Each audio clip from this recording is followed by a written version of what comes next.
예수님 중심으로 통일이라는 제목으로 같이 말씀을 나누도록 하겠습니다.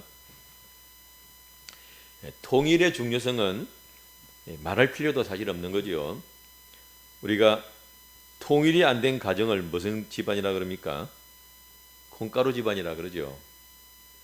아버지 따로, 엄마 따로, 아들 따로 다 이렇게 각자 목소리가 나오면 불행한 거죠. 그러나 작은 것을 놓고도 마음이 하나로 합쳐지면 그 가정은 행복할 줄로 믿습니다. 이승만 대통령은 뭉치면 살고 흩어지면 죽는다라고 하였습니다. 지금 우리 대한민국은 과거에 아주 오랜 옛날이지만 세 나라로 나눠져 있었죠.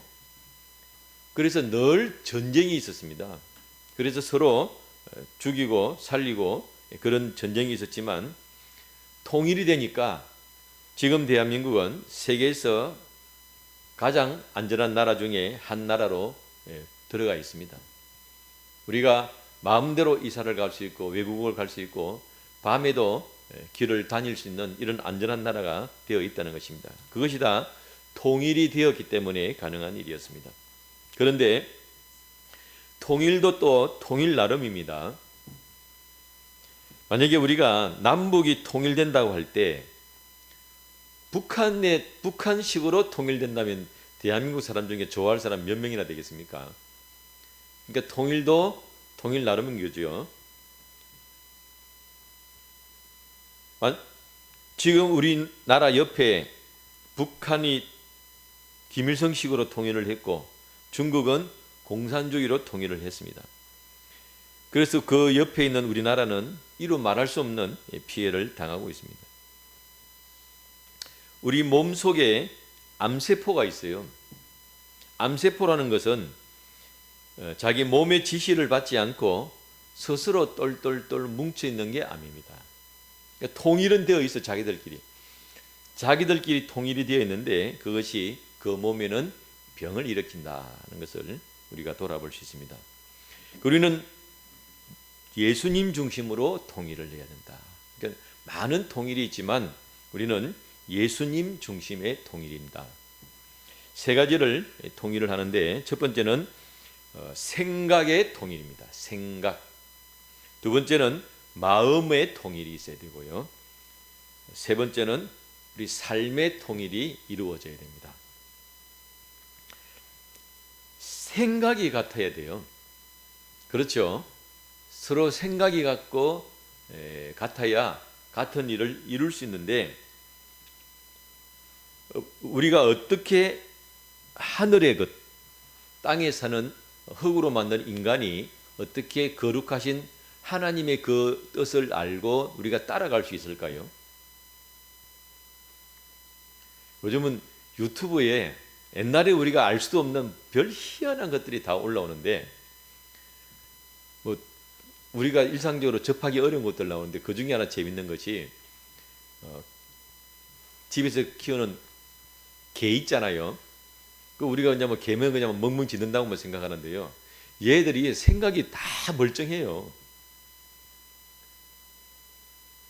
그래가지고 맛있는 거 주면 좋아하지만 또 맛없는 거 줄라 하면 자기 안 먹는다고 얘 주라고 이렇게 손을 내밀더라고요. 야, 참 입이 안 달려서 말을 못하지만 생각은 다 멀쩡하구나. 그런 생각을 해본 적이 있습니다. 자, 이렇게 각자의 생각들이 다 따로 흩어져 있으면 그것이 하나가 안 되겠지요. 그런데 그 집에서 키우는 개가 아주 기초적인 사람의 말을 알아들어요. 그래서 내 뜻도 전달을 하고 또 사람의 말도 알아듣습니다. 그래서 심지어는 산책 가자 그러면 쫙가지고 꼬리를 치고 나오고 하더라고요. 그런데 그 정도의 기본적인 것은 알아들을 수 있지만 더 고차원적인 말들은 못 알아듣습니다. 우리 아들이 신영이가 이제 논문을 이제 박사 논문을 썼는데 제목이 써놨어요. 한국말로 썼겠지요. 한국말로 썼는데 못 알아보겠더라고요. 도대체 이게 뭘 말하는지를 모르겠더라고요. 왜냐하면 우리가 일상적으로 접할 수 있는 내용이 아니고 굉장히 세밀하고 전문적인 내용이니까 이 말은 써놨는데 단어는 다 알겠어요. 한자 한자 단어는 알겠는데 무슨 뜻인지를 모르겠더라고요. 그런데 우리 흙으로 만든 사람이 어떻게 거룩하신 하나님, 우리가 제가 좀 이런 것을 느꼈어요. 하나님이라고 하니까 너무 우리가 쉽게 생각하는 경우가 있어요. 그런데 신이라고 생각해 보세요. 우리 연약한 인간이 어떻게 신의 그 큰 뜻을 알 수 있겠습니까? 알 수 없어요. 그런데 하나님께서 오늘 말씀해 보니까 우리에게 지혜와 총명을 주셨다 그랬어요. 그러니까 하나님의 말씀과 그 하나님의 뜻을 알도록, 그래서 우리 생각을 거기에 맞추어서 같이 갈 수 있도록 우리에게 지혜와 총명을 주셨다 그랬어요. 그런데 이 지혜와 총명이 어떻게 해서 우리에게 오게 되는가?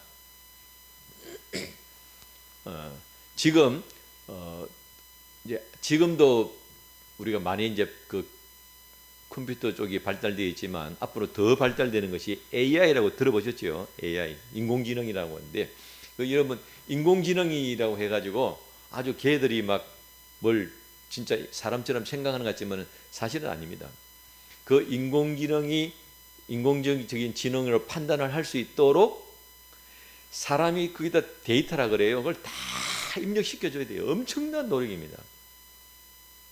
그 데이터를 보고 판단을 하는 거예요. 그럼 그건 누가 입력시켜주느냐? 그건 자기들이 하는 게 아니에요. 사람이 해줍니다. 우리가 지혜와 총명을 어떻게 갖게 되느냐? 하나님께서 주셨다는 거예요. 하나님이 성경에 보면 그런 구절들이 있습니다.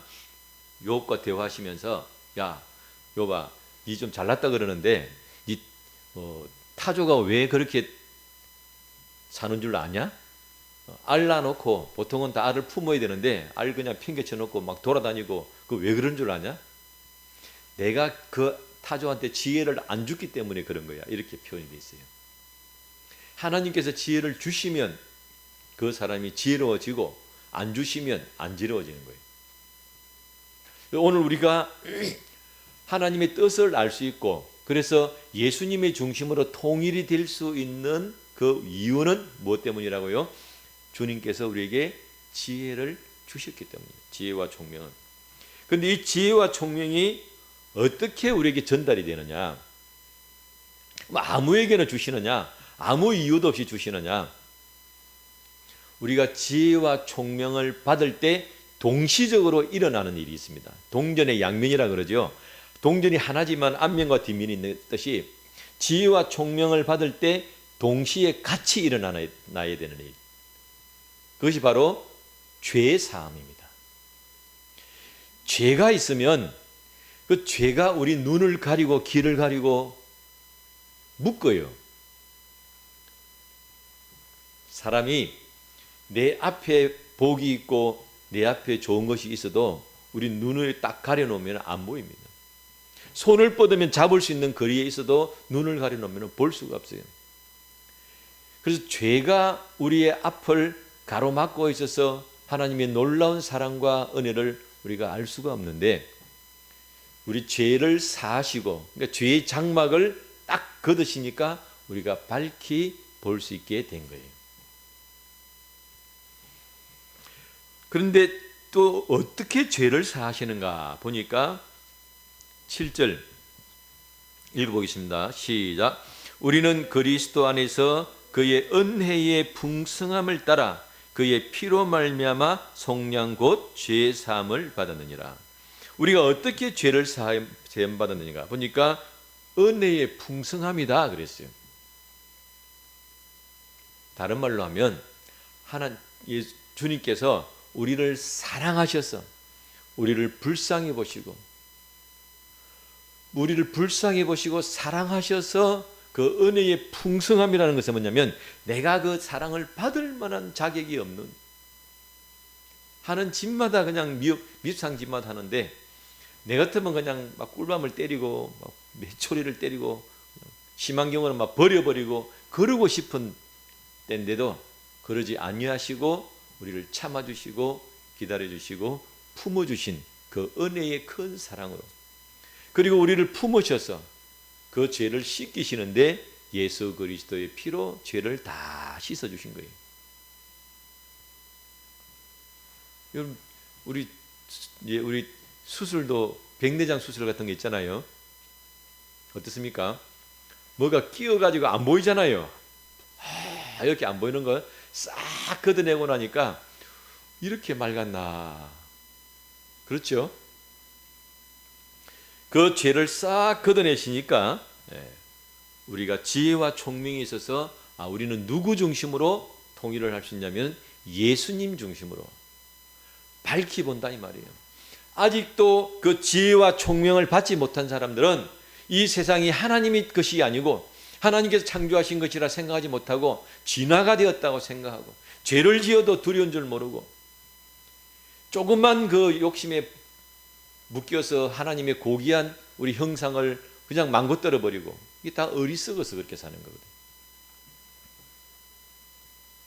그래서 이제는 우리가 하나님께서 천지를 창조하셨고 하나님 우리를 사랑하셔서 우리를 내가 우리 하나님의 사랑 가운데 있고 주님 우리를 사랑하셔서 우리를 구원하시고, 그래서 우리는 일평생 주님을 감사하며 따라가야 된다. 이 생각이 통일이 된다 이 말이에요. 자, 그 다음에 마음의 통일이 또한 이루어져야 된다. 마음. 생각과 마음은 어떤 차이가 있냐면 생각은 그냥 생각하는 거예요. 이게 이렇구나, 저게 저렇구나, 이게 생각을 하는 거예요. 그런데 그 생각이 행동으로 옮겨지는 것은 또 다른 문제입니다. 우리 많이 그런 경험을 해요. 생각으로는 내가 이것도 해야지, 저것도 해야 되지, 해야지. 야, 내 복권을 하나 샀는데, 야, 이 복권 당첨되면 니도 100만 원 주고 니도 100만 원 줄게. 그건 뭐예요? 그건 생각이에요. 근데 막상 복권을 당첨됐어. 그렇게 잘 안 될 가능성이 굉장히 많습니다. 사람이 생각하고 마음하고 다릅니다. 근데 마음은 그것이 행동으로까지 옮겨질 수 있는 것이, 그 마음이 통일이 이루어져야 된다.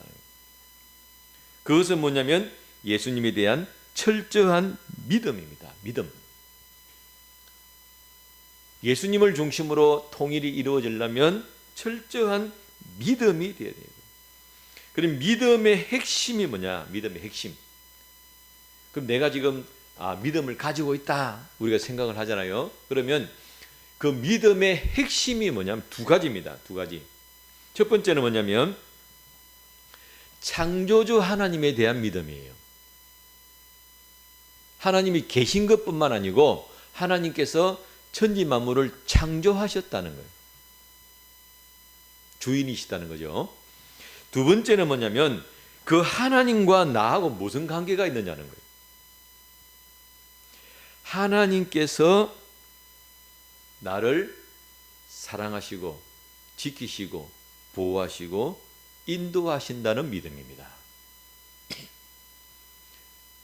그걸 좀 더 쉽게 설명하고 우리 그냥 생활 가운데 딱 현실적으로 올 수 있도록 그렇게 설명을 하면 예수님께서 하신 말씀이 너희가 무엇을 먹을까, 무엇을 마실까, 무엇을 입을까 염려하지 마라. 너희 천부께서 이 모든 것이 너희에게 있어야 할 줄 아시느니라. 오늘날 많은 사람들이 무엇을 먹을까에 얼마나 많이 목을 메고 사는지 모릅니다. 지금 우리 대한민국에서 일어나는 일들, 지금 대한민국에서 얼마나 많은 우리가 배신을 보고 있습니까? 자기를 임명해주고 자기를 세운 사람을 배신을 해요. 그리고 거짓인 줄 뻔히 알면서, 그것이 잘못된 줄 뻔히 알면서 같이 왜 움직일까? 이유는 하나입니다. 내가 먹고 사는 밥줄 떨어질까 봐 그래요. 그것이 두려워서 그러는 거예요. 그러니까 우리 예수 믿는 사람이 무엇을 먹을까를 극복을 해 나가면 얼마나 큰 일을 이룰 수 있겠느냐. 무엇을 먹을까, 무엇을 입을까, 이것을 우리는 하나님께서 나에게 공급해 주시고 책임져 주신다는 그 믿음 하에서 거기서 일어나야 돼요. 그래야 세상 것에 묶이지 아니하고 더러운 것에 묶이지 아니하고 하나님의 거룩한 형상을 잃어버리지 아니하고 우리는 하나님의 귀한 자녀로 마음에 힘을 내고 살아갈 수 있는 거예요.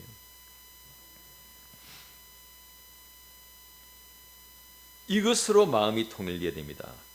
뭐냐면 야, 우리가 예수님 편이 되면 우리는 잘 된 거야.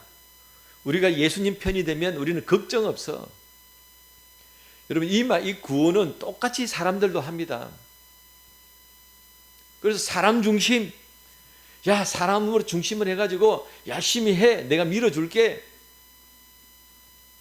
그리고 나에게 충성해, 그러면 내가 너희들 책임져 줄게. 그래서 온갖 불법과 거짓을 자행을 해가지고 국가 돈을 다 빼돌려가지고 그 돈으로 베푸는 거예요. 그 조폭하고 똑같아. 조폭들이 그렇게 하는 거잖아요. 자기들끼리는 의리가 있습니다. 죄는 이 사람이 지어도 밑에 사람이 대신 감옥도 가고 의리가 있는 거예요. 근데 그 모든 것의 출처가 어디냐? 불법에서 나오는 거예요.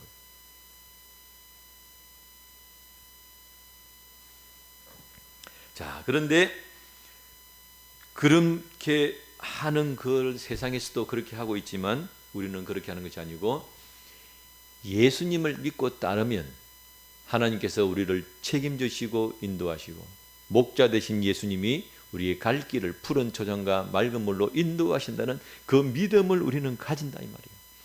아니 조폭들도 그 믿음을 갖는데 거짓말하는 사람들도 그 믿음들을 가지고 똘똘 뭉쳐 사는데 하물며 우리가 그 믿음을 못 가진다는 것이 얼마나 서글픈 일인가요? 그래서 주님께서 나를 책임져 주시고 인도해 주신다는 그 믿음이 얼마나 중요한가. 이것이 마음의 통일이에요. 근본적으로 이것이 해결되어야 우리가 같이 갈 거 아닙니까? 자, 이렇게 믿음으로 하나님과 나 사이의 관계에 대한 분명한 것이 정립이 되고 나면 그 다음부터는 예수님의 사랑이 계속 공급이 됩니다. 공급. 우리 속담에도 눈에서 멀어지면 무엇이 멀어진다고요? 마음에서 멀어져요. 아무리 친한 친구도 자꾸 안 만나면 뜸해지고 가족도 자꾸 안 보면 뜸해지고 뜸해진 마음에서 뜸해지는 거예요. 그런데 우리가 그러기 위해서 사랑이 끊어지지 않고 마음이 끊어지지 않기 위해서는 계속 봐야 되는 거예요. 그런데 우리가 주님을 향한 그 사랑과 믿음을 계속 가지고 우리가 붙어 있으면 그 다음에 주님으로부터 계속 사랑이 공급이 돼요. 예수님의 사랑이 계속 공급이 되는 겁니다. 주님께서 우리에게 가르쳐 주셨어요. 제자들이 예수님 침례 요한도 제자들한테 기도문 하나 지어주는데 우리도 좀 하나 지어주세요. 그게 주기도문이잖아요. 그 내용 중에 보면 우리를 시험에 들게 하지 마시고 다만 악에서 구원하여 주시고 일용할 양식을 주시고 이 내용이 나와요. 일용할 양식은 며칠 먹는 양식이죠? 하루. 그러니까 일용할 양식을 주신다는 건 뭐냐면 주님의 사랑이 매일매일 공급된다는 거예요. 그리고 나를 시험에 들지 않고 악에 빠지지 않도록 지켜주세요. 이 기도가 굉장히 중요합니다. 사람은 정말 한치 앞을 알 수 없어요. 한치 앞을.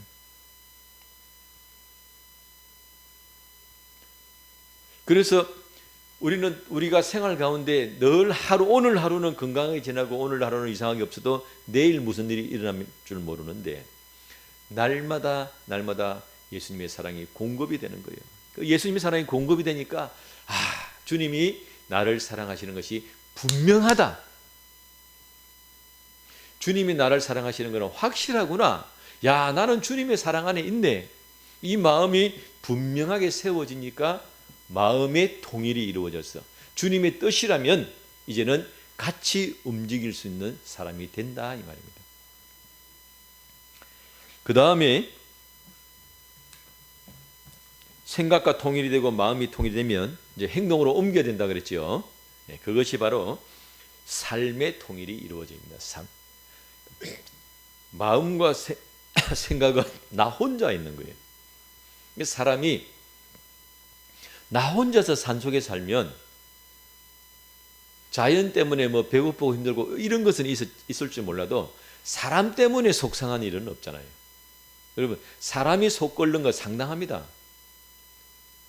배고픈 것도 만만치 않지만 탈북자들이 대한민국 오면 막 행복해할 것 같아도 굉장히 괴로워하는 사람도 있어요. 대한민국에서 먹고 사는 걱정이었는데 왜 그렇게 힘들어할까요?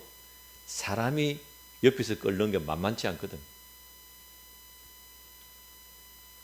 혼자 살면 마음과 생각으로 정리하며 살면 될 것 같지만 우리의 진짜 믿음의 훈련들은 삶의 통일이 이루어져야 됩니다. 주님이 우리를 이렇게 내보내시는 거죠.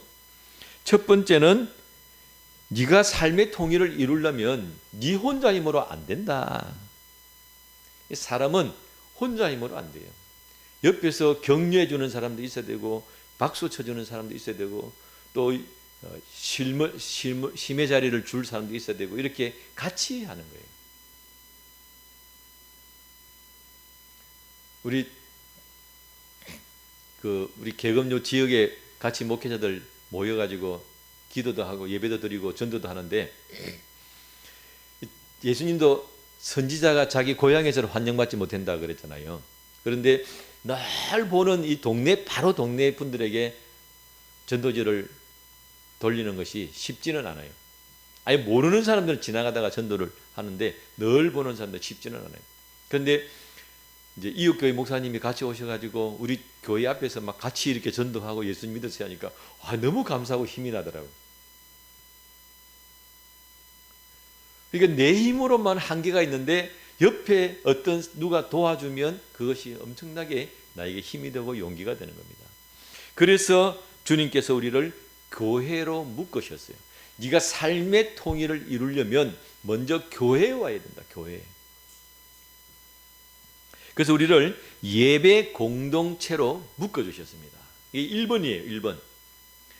예수님 중심으로 통일되는 것 가운데 제일 쉬운 것, 제일 편안하고 쉬운 장소로 만들어주신 것이 교회입니다.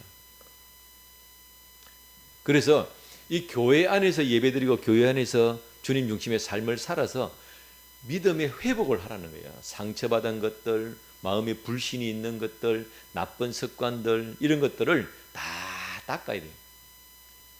여기서 교회 예배에서 회복을 하고 난 다음에 그 다음에는 광야로 나가야 돼요. 거친 들로 나가서 그곳에서 주님 중심의 삶을 이룰 수 있는 능력을 가지고 나가야 된다는 것입니다. 그래서 첫 번째는 우리를 예배 공동체로 통일을 이루어 주셨습니다. 그래서 우리 교회에서 예배드리는 것은 예수님 중심의 통일의 1번으로 내가 실천하는 거예요. 예수님 중심. 주일날 되면 개인적으로 그동안 밀어놨던 볼 보러 가는 사람, 등산하러 가는 사람, 어디 여행 가는 사람 다 개인적인 그런 사정들이 있지만 우리는 어떻습니까? 우리는 예수님 중심이야. 그래서 주님이 이 날을 지정해 주시고 너희들이 이 날 모여가지고 세상 때를 벗기고 하늘의 은혜를 채워서 또 세상 살아야 될 것 아니냐. 그래서 우리는 주님 중심의 삶의 그것으로 첫 번째가 바로 이 예배를 통해서 확인하는 겁니다. 예수님, 저는 예수님 중심이에요. 알려주는 거예요. 표시를 내주는 거예요. 저는 예수님 중심입니다. 우리가 지금 한참 이제 막 이쪽에도 데모하고 저쪽에도 데모하는데 내가 이쪽 편이다, 저쪽 편이다 막 알려줘야 될 거 아니에요, 그죠? 그게 뭡니까? 뭐 구호를 외친다든지, 우리 같으면 태극기를 들고 그 어떤 사람이 보니까 태극기 들고 저기 민노총 집회한테 가봤대 자기가. 갔더니만 막 뭐라 아니 그 사람이 그러더라고. 아니 내가 대한민국 국민이 태극기를 들었는데 왜 욕하지? 내가 누구 편이라는 것을 알려줘야 되잖아요. 내가 예수님 중심이에요. 저는 예수님과 통일되어 있어야 하고 알려주고 표시를 내는 것이 예배드리는 시간이다.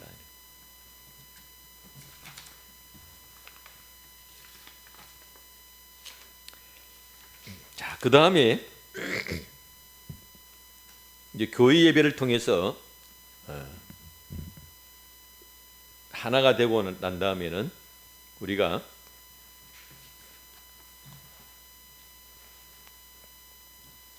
삶 속에서 실천하는 믿음을 가져야 됩니다. 생활 가운데서 실천을.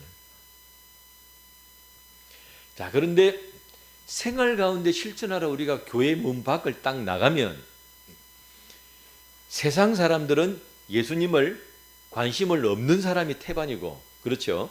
심지어는 어떤 사람은 마귀 편에 있는 사람도 있어요.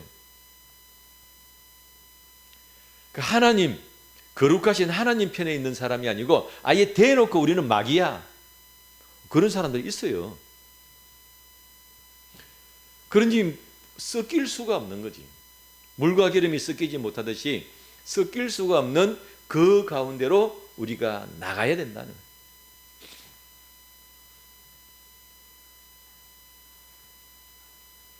자, 그런데 우리가 그렇게 해서 교회 문 밖을 나가가지고 섞일 수 없는 곳으로 갔는데, 다행히 내가 예수님 중심의 통일의 깃발을 들고 앞을 가는데 전혀 문제가 없으면 또 괜찮아요. 야, 나는 예수님 믿어. 나는 주일날 교회 갈 거야. 나는 그 성경 볼 거야. 또 전도도 할 거야. 이렇게 내가 예수님 믿는 것을 표시를 내고 이렇게 그냥 내 앞길을 가는 거예요. 그런데 앞에 아무것도 걸리는 게 없어. 막히는 게 없고. 그러면 또 그것도 감사한 거죠. 그런 나라가 어떤 나라냐? 그게 자유민국이다 이 말이에요. 자유 대한민국에서는 우리가 주님께서 우리 나라에게 복을 주셔가지고 우리가 이 나라에서 복음을 전하고 내가 예배를 드리고 이렇게 해도 아무 문제가 없어요. 옛날에는 학교에서도 선생님이 아이들에게 가르칠 수 있어요. 지금은 그건 안 되지만. 그래서 많은 선생님들이 아이들을 전도를 엄청나게 많이 했었습니다. 그런데 이제 교회에서 우리 대한민국에도 지금 그런 바람이 불고 역풍이 부는 거예요. 역풍이.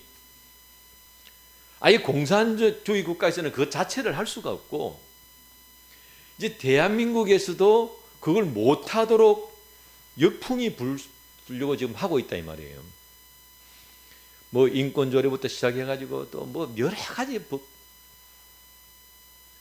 아주 그 어떤 그런 마귀의 이름인데 좋은 양의 탈을 쓰고 와가지고 마치 사람을 위하는 것처럼, 그 실상은 그 속에 거대한 칼이 숨어 있고 발톱이 숨어 있는 그런 것들을 가지고 만들어서 한다 이 말이에요.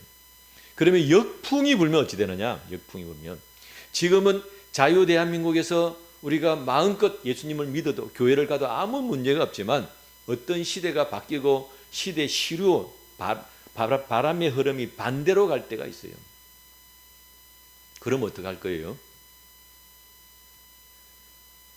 우리는 그래도 나는 예수님 중심입니다 하는 그 깃발을 우리는 들고 가야 됩니다. 그래서 시편 34편 19절에 보면 의인은 고난이 많다 그랬어요.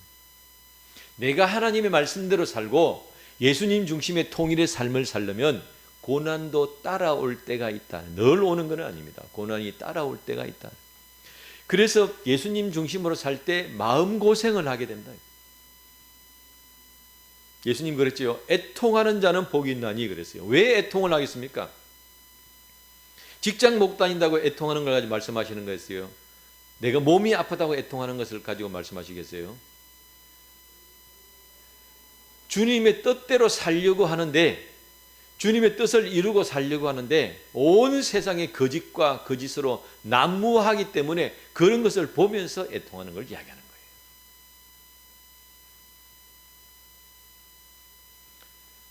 그래서 우리가 삶 속에서 예수님 중심의 통일의 삶을 살려고 할 때 역풍이 불 때 우리는 그것을 잘 이겨내고, 주님이 좁은 길로 가라고 자기 십자가를 지고 가라 그러시더만은, 이제 역풍이 부는구나. 역풍이란 걸 이게 우리는 잘 못 느껴요. 우리는 그냥 걸어 다니기도 하고 차 타고 다니기도 하고 별로 못 느끼는데, 그게 제일 치명적인 사람은 누구냐면은 배를 운전하는, 지금 배 말고 옛날 돛담배. 돛담배는 글자가 들어 바람이 불어야 그 바람 타고 가는 배인데, 앞으로 가려고 배를 띄웠는데 바람이 뒤로 불면 배가 어떻게 되겠습니까? 앞으로 못 가고 뒤로 가는 거죠. 그 역풍입니다. 그래서 우리 교회가 가다 보면 좋을 때가 있지만 때로는 역풍이 불 때가 있다. 우리 코로나로 해가지고 세상에 교회에서 예배드린다고 자기들은 9층에 다 모여가지고 9층 볼일 다 보고 있으면서, 그게 집단적으로 모여가지고 9층 볼일 다 보고 있으면서 교회는 모이지 말라고, 지하철은 사람들 꽉꽉꽉 차가지고 타고 가고 있는데 교회는 예배드리지 말라고. 그러면 역풍이에요. 그럴 때 나는 예수님 중심입니다 하는 그 믿음이 분명히 보이고 가야 된다는 것입니다. 단 여기서 한 가지 뭐냐면 지혜가 필요합니다. 지혜라는 것은 뭐냐면, 그래 나는 예수님 중심이야, 그리고 나는 깃발 들었어, 그리고 막 무대뽀로 한 걸음 갈지 두 걸음 갈지 아니면 잠깐 섰다 갈지 이거 생각 안 하고 그냥 무조건 하고 밀어붙이는 건 이게 무지입니다. 무지. 성경에 보면 도망가는 것이 좋지는 않지만요, 사도 바울도 도망갈 때는 도망을 갔어요. 예수님도 사람들이 자신을 막 밀쳐 떨어지고 할 때도 그 피해서 갔습니다. 그래서 역풍이 부는데 그냥 무지하게 막 우리는 내가 옳다 그러고 무조건 가는 것도 그건 잘하는 건 아니에요. 어느 정도 상황을 보고 거기에 맞추어서 가는 것도 필요하다. 그거에 대해서는 성령님께 지혜를 구해야 됩니다. 자, 이렇게 해서 우리가 예수님 중심의 통일이 삶 속에서도 이루어져서 이 광야와 같이 이 황폐한 곳에서도 우리가 주님의 이름을 높이고, 주님 여기에 지금 주님 통일되지 않은 이 땅에서 제가 주님의 이름을 높입니다. 나는 이곳에서 주님 중심의 사람입니다 하고 고백을 할 때, 바로 그것이 바울이 빌립보에서 한 말씀인데요. 빌립보서 2장 9절에서 10절, 이름으로 하나님이 그를 지극히 높여 모든 이름 위에 뛰어난 이름을 주사 하늘에 있는 자들과 땅에 있는 자들과 땅 아래에 있는 자들로 모든 무릎을 예수의 이름에 꿇게 하시고 그랬어요. 이게 통일입니다. 우리가 모든 자들로 예수님의 이름 앞에 무릎 꿇는 것처럼, 내가 좋을 때만 예수님의 이름 앞에 무릎 꿇는 것이 아니고 지금 여러 가지 상황이 힘들고 어렵지만 예수님 앞에 무릎을 꿇고 찬양을 드리고 인정하는 거예요. 왜? 주님이 가장 오르시고 주님이 가장 높으시고 그 가장 높으신 주님이 나를 사랑하시니까.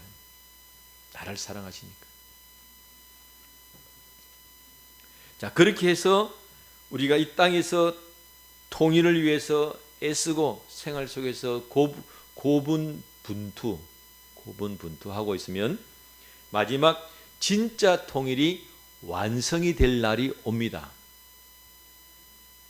그것은 뭐냐면 실질적인 우주의 통일이 이루어지는데, 그건 바로 예수님의 재림 때입니다. 예수님 재림. 그러니까 지금은 딱 보고 계시는 거예요. 보고 계셔서 누가 진짜인지 누가 가짜인지 좋을 때는 표시 안 납니다. 그 사람의 참모습은 좋을 때 나타나는 것이 아니고 어려울 때 나타납니다.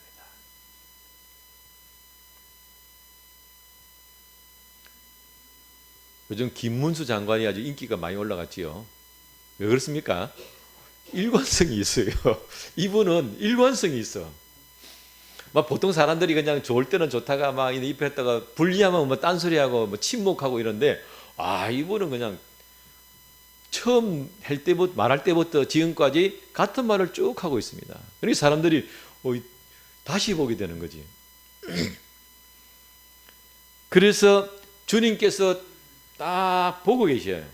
보고 계시고 누가 진짜인지 누가 가짜인지 딱 보고 계시다가 딱 재림이 이루어집니다. 그럼 재림이 이루어지면 불의는 다 드러나고 의인도 다 드러나는 거예요. 그래서 주님이 재림하시면 모든 것이 스톱됩니다. 스탑. 이 세상의 모든 것들은 스탑이 되고 주님이 이제 그때는 실질적인 통일을 이루십니다. 실질적인 통일을. 심지어는 하늘에 있는 것들과 땅에 있는 것들이 예수님 중심으로 통일이 된다 그랬지요. 그러니까 하늘에 있는 천사들과 땅에 있는 사람들은 먹는 게 서로 달라요. 여러분, 만약에 우리가 우리 집에서 예를 들면 내가 고양이를 키우고 개를 키우잖아요. 그러면은 그 육지동물이잖아요. 그러니까 막 예쁘면 끌어안기도 하고 뽀뽀도 하고 뭐 이렇게 만질 수가 있잖아요. 근데 이제 어항에다가 뭘 키워. 그 얘들은 물 속에 사는 애들이잖아. 그럼 얘 이쁘다고 막 내가 끄집어내가지고 만지는 우리도 찝찝하고 얘는 물 속에 있는 애는 더 죽으려고 그럴 거예요. 왜? 서로 사는 게 다른 거지. 사는 환경이 다르기 때문에 만날 수가 없는. 자, 그런데 하늘에 있는 천사들과 땅에 있는 사람들은 마찬가지로 물과 땅처럼 서로 사는 게 달라요. 먹는 게 다르고 보는 게 다르고. 그런데 어떻게 된다고요? 예수님 중심으로 통일이 된다 그랬어요. 우리가 그 깊은 의미는 아직 저도 정확하게는 모르겠지만 그만큼 예수님 중심의 통일이 강력하다. 심지어는 하늘에 있는 것과 땅에 있는 것들도 같이 통일이 된다는 것입니다. 그런데 그 중에 하나 우리가 추측해 볼 수 있는 것이 뭐냐면 무엇으로 통일이 되느냐? 사랑과 섬김으로 통일이 돼요. 사랑과 섬김으로. 그럼 사랑과 섬김을 우리가 이해하기 위해서는 대비되어야 되는 단어가 뭐냐면 자기중심이에요. 자기중심. 모든 존재는 기본적으로 일단 내가 살고 봐야 돼. 지금 우리나라에서 벌어지고 있는 많은 배신들을 우리가 볼 때 그 하나는 그 원인은 하나입니다. 일단 내부터 살고 보잖아요. 좀 더 자기가 더 합리화시키면은 나 집에 처자식이 있어. 나 살아야 되겠어. 우리 그 정도 말하면 보통 다 그래 알았다 뭐 이렇게 되잖아요. 그래서 기본적으로 모든 존재는 자기중심입니다. 천사들도 뭐 대동소이하겠지요. 자, 그런데 다른 분도 아니고 하나님의 아들이 하나님이 그 인간 구하자고 하늘 보좌를 버리고 이 땅에 오셔서 그 지지리도 말도 안 되는 인간들 썰어버릴도 시원찮을 그 인간들을 사랑하셔서 섬기시고 사랑으로 섬기시고 그들을 이끄시는 그것을 성경 보니까 천사들도 살펴보기를 원한다 그런 표현을 썼어요. 그러니까 천사들도 배운다 그 말이에요. 와, 하나님 대단하시다. 하나님이 사랑으로 어떻게 그 사람들을 구원하시고 이 사람을 구했더니 완전히 그냥 찌질인 줄 알았더만 그 사람들이요 천사보다 낫게 되는 거예요 나중에. 그러니까 처음에는 저것들이 인간인가 싶었는데 주님의 보혈로 구원해 주셔가지고 성령으로 세워주시니까 천사보다 나은 사람이 되는 거예요. 그러니까 천사들이 깜짝 놀라서 와 하나님 대단하시다. 우리 같으면 벌써 버리도 다 버렸을 건데 그거 안 버리고 다 모았더니 그게 보물이 됐네 보물이. 그래서 통일이 천사들도 사람들도 다 통일이 되는 거냐면요 뭐냐면 예수님이 사랑으로 섬김으로 이끄시는 그것으로 통일되는 거예요. 자, 그러면 보세요. 다 모두가 능력도 가지고 있는데 능력도 가지고 있는 그 사람들이 사랑과 섬김으로 통일됐습니다. 그러면 그 나라를 무슨 나라라고 그러겠어요? 그게 천국입니다. 우리가 생지옥이라고 그러죠. 생지옥. 지금 현재 우리 2025년도 우리 눈앞에 생지옥이 있어요. 그 어느 나라입니까? 북한이에요. 마음대로 있어도 못 가고 해외 여행도 자기 마음대로 못 가고. 왜 생지옥이 되느냐? 북한 사람들이 실력이 없어서 그러냐? 핵무기를 만들 수 있는 나라입니다. 개성공단에 들어오면 다 취직해가지고 얼마나 손재주가 좋은지 일 잘하는 사람들이. 능력은 다 많이 가지고 있는데 왜 그 나라가 생지옥이 되어 있느냐? 사랑과 섬김이 없는 거예요. 그런데 능력을 가진 천사들과 능력을 가진 사람들이 다 사랑과 섬김으로 하나 통일되는 그 나라가 바로 천국이 되는 것입니다. 이것으로 통일이 완성이 된다 그랬죠.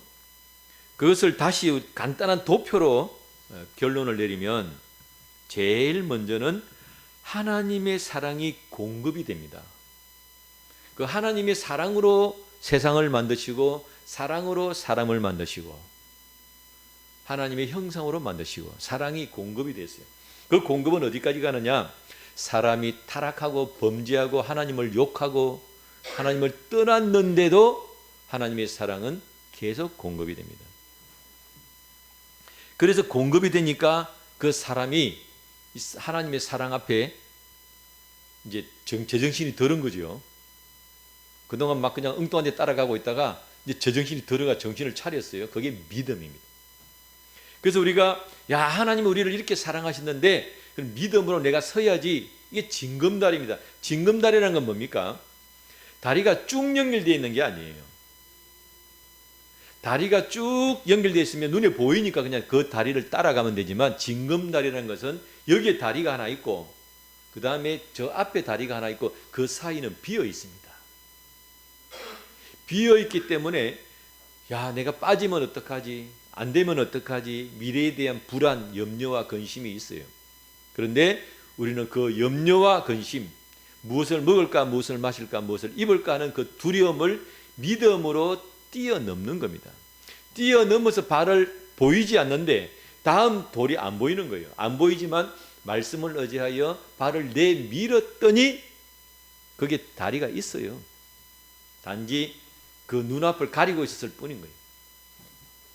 그래서 믿음의 징검다리를 넘어서 우리는 사랑과 섬김을 배워서 천국이 이루어지는 것입니다.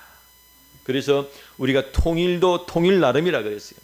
그런데 예수님 중심으로 통일이 되니 거기가 천국이 되더라 하는 것을 우리가 볼 수 있습니다.